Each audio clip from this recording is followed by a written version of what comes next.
Chào bạn, có khán giả nêu ra vấn đề về xung đột Israel-Palestine.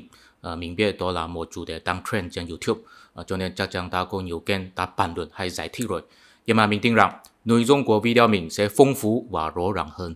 Tại vì ít có biên tập viên sẽ giống như mình đặc biệt đi tìm một cuốn sách để tìm hiểu lịch sử ở đằng sau. Mình đặc biệt đi đọc The Palestine-Israel Conflict: A Basic Introduction của tác giả Gregory Hams và Todd M. Ferry. Sau đó, mình cũng có đi tìm tài liệu thêm nữa và có phát hiện rằng vấn đề của Israel và Palestine thật ra là vì có 3 ý thế hệ vẫn víu nhau. Đó là chủ nghĩa phục quốc Do Thái, chủ nghĩa dân tộc Ả Rập và chủ nghĩa Hồi giáo. Vấn đề trong đó là một bi kịch của sự phát minh dân tộc của nhiều bên. Trong video hôm nay, có hội viên khuyên mình hãy nói clip thay vì video. Đối với mình, clip thực sự khó phát âm.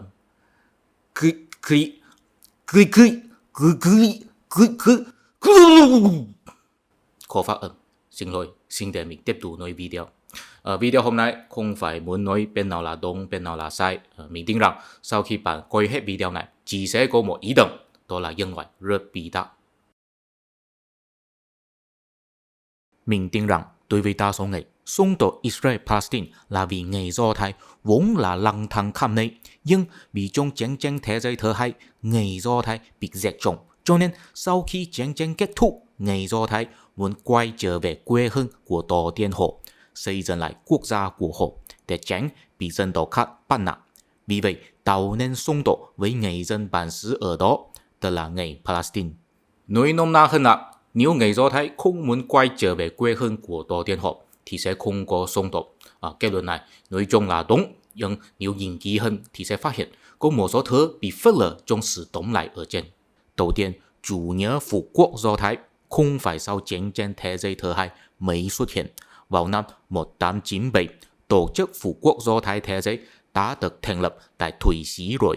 Thứ hai, trước năm 1967, không có một dân tộc gọi là người Palestine.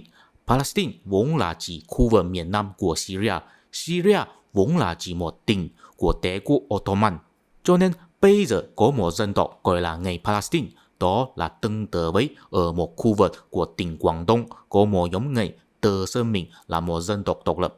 Có thể là người Triều Châu hay là người Phật Sơn. Thứ ba, xin coi lá cờ của Palestine. Đó có tương tự với nhiều lá cờ của quốc gia khác. Tại vì lá cờ này vốn là bắt nguồn từ lá cờ của Đảng Ba'ath. Đó có nghĩa là Đảng Phục hưng xã hội Ả Rập.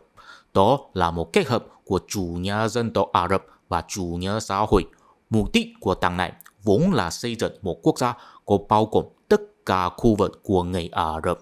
Người Ả Rập là chỉ hậu duệ của những người sinh sống ở bán đảo Ả Rập hay là những người nói tiếng Ả Rập vì cuộc bệnh chứng của Hồi giáo.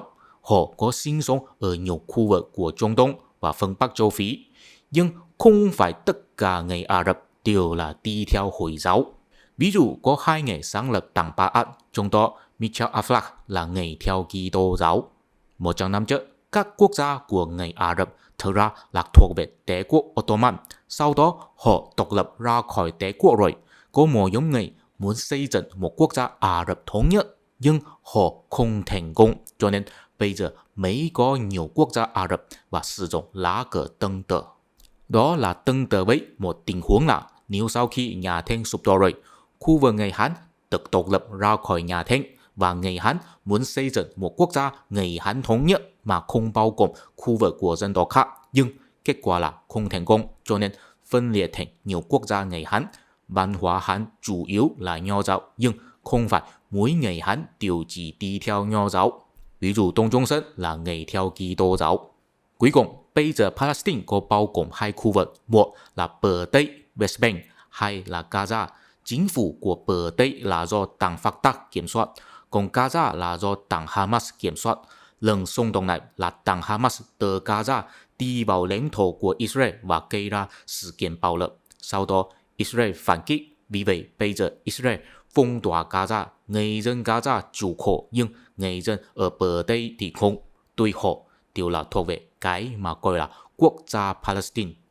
Nói nôm na hơn là Palestine vẫn không phải là một quốc gia chính thức. Họ vẫn chưa có một bộ máy nhà nước thống nhất và biên giới cố định. Xung đột Israel-Palestine không phải là từ cổ xưa có một dân tộc Israel và một dân tộc Palestine, hai dân tộc cứ đấu tranh nhau. Không phải.